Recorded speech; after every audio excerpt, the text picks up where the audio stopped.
The attacks of October 7th brought the world face to face with the savage terrorists who tried to destroy the Jewish state for decades. They forced us all to take a sober look at what our ally, Israel, has to defend against every single day. In the months since, I've insisted repeatedly that America should provide Israel the time, the space, and the support it needs to defeat Iran-backed terrorists and restore its security. And I've made it clear that the consensus of Israel's National Unity War Cabinet that lasting security can only come after Hamas is defeated ought to be our position here in America as well. Early on, there was reason to believe that President Biden shared this view.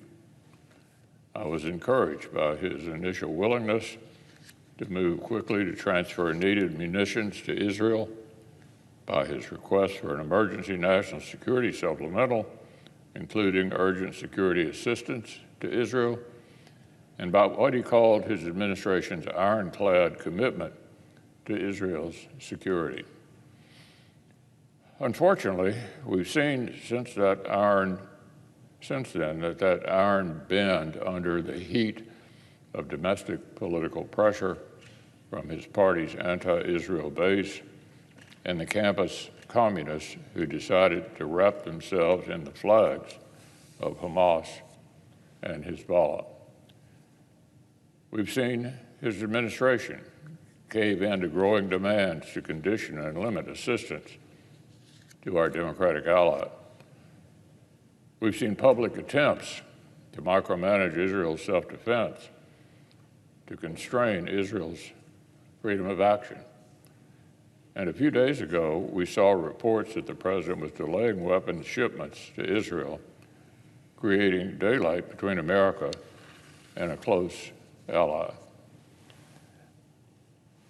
As it turns out, these reports were true, and the decision to pause these shipments was withheld from Congress. We still don't know the key facts. I speak with some experience in the difficulties of standing up to extreme elements in one's own political party. But the president's apparent inability to keep the most radical voices on his left flank out of the Situation Room isn't just a shameful abdication of leadership, it's actually dangerous. Failing to pass the Emergency National Security Supplemental would have been devastating to Ukraine's defense and America's credibility. For the administration to withhold assistance from Israel is devastating in its own right. At home, it will only whet the appetite of the anti-Israel left, and abroad it will embolden Iran and its terrorist proxies. There's no secret shortcut to restoring peace and security. A return to the status quo ante doesn't solve the challenge at hand. The status quo before October 7th was what allowed Iran the latitude to export terror across the Middle East and allowed Hamas to exploit a ceasefire to launch the attacks. For those who care about the humanitarian situation in Gaza, and I would count myself among those who do, the most enduring way to help the Palestinian people is to help Israel defeat Hamas. A return to the status quo ante will only perpetuate the conditions that have long plagued the people of Gaza and threatened the people of Israel.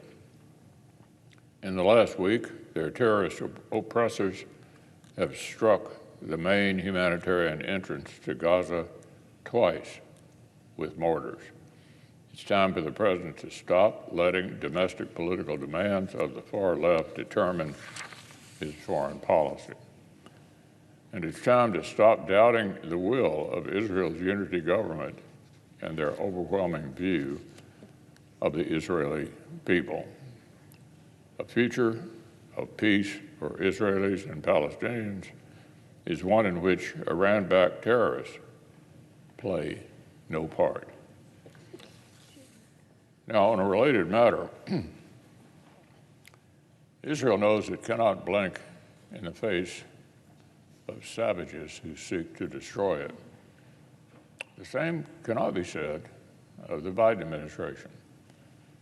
The disastrous retreat from Afghanistan, the delusion that over-the-horizon counterterrorism could fill in for on-the-ground operations, and of course an abiding fixation on releasing hardened killers from the terrorist detention facility at Guantanamo Bay so they can symbolically end the war on terror. Negotiations between federal prosecutors and representatives of the masterminds of the September the 11th massacre have been ongoing for years. The terrorist defense has tried every trick in the book to dodge justice, from bids for transfer to U.S. soil, for medical treatment to plea deals that would take a capital sentence off the table. Many of our colleagues have followed these proceedings with great interest. Many of us feel strongly that a terrorist mass murderer ought to get his just deserts. And the way this story is sometimes covered in the press, you might think there's something wrong about a U.S. senator insisting on it. So let's be clear of a couple of things.